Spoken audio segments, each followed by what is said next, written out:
রসনের ব্যাপার মন্তব্য করেছে ওর ঘরে। ওই জ্ঞানী মানুষ আব্দুল্লাহ রাজ্জাকের কাছে। আপনার জন্য আফসোস করা ছাড়া আর কোনো উপায় নাই। আর আখেরাতে আফসোস কোনো লাভ নাই। হকও চিনলেন না। আর যাকে সমর্থন দিছেন ওই যুগে সবচেয়ে বড় দাজ্জাল, ওই যুগে সবচেয়ে বড় ফিতনাবাজ। ওর কথা লজিক মনে করলেন, ওর কথা যুক্তি মনে করলেন, জ্ঞানী মনে করলেন। জ্ঞানী মনে হওয়া মানে মোহাম্মদ আরবি সাল্লাল্লাহু আলাইহি সাল্লামকে একবারে পুরোপুরি বাদ দেওয়া। সবচেয়ে মোহাম্মদ আরবিকে মূর্খ মনে করা, ওকে জ্ঞানী মনে করা মানে। কারণ নমাজকে বাদ দিছে কোরআন মানার নামে, অথচ নমাজ পুরা জীবন দিয়ে প্রতিষ্ঠা করে গেছে মোহাম্মদ আরবি সাল্লাল্লাহু আলাইহি সাল্লাম। আপনি কাকে মানতে কাকে ছাড়ছেন জানেন। এজন্য এই যে বর্তমানে যাদের কথা সুন্দর, আগে আল্লাহর রস্তে পায়ে পড়ে বলি, ওদের কথা শোনার আগে হক না হকের মানদণ্ড ঠিক করেন। কথা সুন্দর, আচরণ সুন্দর, আর একটা ইসলামী রাষ্ট্র চিন্তা নিয়ে আর একটা টকশো আছে। এটা হলো বাংলাদেশের একবার প্রখ্যাত আলেম ডক্টর কামাল উদ্দিন জাফরি, এবং আরেকজন হলো যারা গবেষণাকারী ইংরেজকে ধ্বংস করার জন্য এমন একজন। কথা দেখলে মাথা নষ্ট হয়ে যাবে। কামাল উদ্দিন জাফরিকে বলছে, হুজুর আপনারা তো আমাদের আর 100 বছর প্র্যাকটিস করলে পারবো না, সত্যি পারবো না, এমন করে বলে হুজুর। এরপরে হুজুরের মুখ থেকে এমন কথা সে আদায় করে নিয়েছে, এখানে আলোচনার বিষয় না, এমন কথা সে আদায় করে নিয়েছে যে কথা একবারে 1450 বছর ধরে প্রতিষ্ঠিত মোতাওয়াতির একবারে সর্বোচ্চ পর্যায়ে প্রমাণিত এমন কথার বিরুদ্ধে কথা বলেছে যে হুজুর, তাহলে আল্লাহ আপনার কাছে অনুমতি চাই যে কথাটা ওখানে লিখে দেওয়া হোক, টকশো আসলে দেখাবো। এমন তোবার ঘরে সবাই মন্তব্য করছে না, দুজনই জ্ঞানী মানুষ, দুজনই জ্ঞানী মানুষ। অথচ পুরা ইসলামকে আরো নারীদেরকে স্বাক্ষর পর্যায়ে আনে নাই। কেন আনে নাই? এটাই যুগে চলবে। কেন ফোকায় কেরামে কথা উল্লেখ লেখলো ফাউন্ডেশন উদ্ধৃতি দিয়ে দিয়ে বলছে, অথচ মাসলা ইমা আরবা যারা স্বীকৃত, অথচ কোরআনের মাসলা সে স্বীকৃত নিয়ে নিয়েছে হুজুরের জবান থেকে। না না, সুযোগ আছে। এত বড় হুজুর থেকে যদি স্বীকৃত নেয়, তাহলে সাধারণ পর্যায়ে ওরা কি করবে?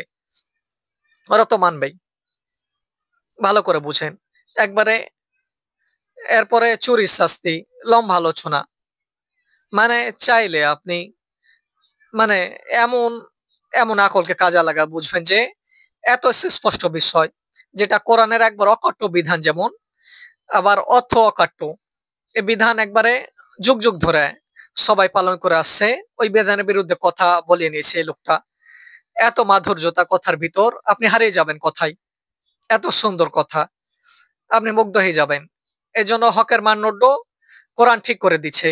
মোহাম্মদ আরবি সাল্লাল্লাহু আলাইহি সাল্লামকে জানিয়ে কার কথা মুগ্ধ হয়ে না, ওর অবস্থা দেখবেন।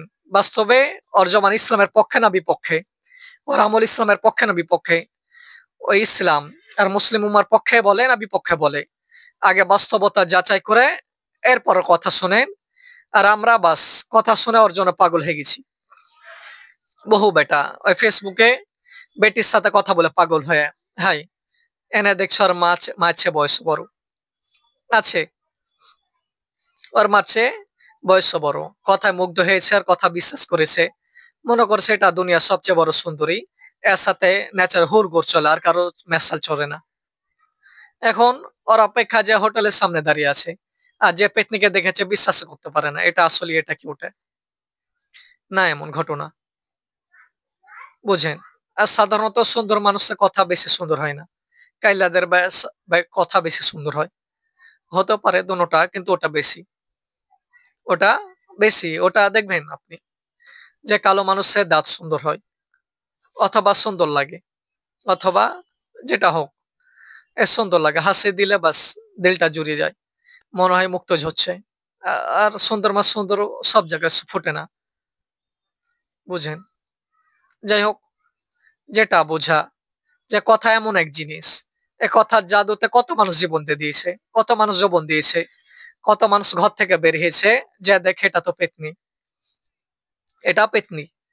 এই যে শরীয়তের বিষয় একটু জীবনে কাজে লাগাতেন, আসলে ওই হাকিকত কি, জীবনটা কি, ওর আচরণ কি, ওর আশেপাশে লোকগুলো কেমন, এগুলো দেখো, এরপরের কথা শুনো।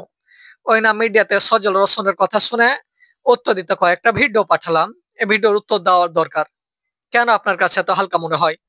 মোহাম্মদ আরবি সাল্লামের পুরা জীবনী যে বাদ দিতেছে, আর ওর কথা যুক্তি আছে, ও কথা ও সুন্দর, ওই জ্ঞানী এত বড় আহামক আপনি কেমন হলেন?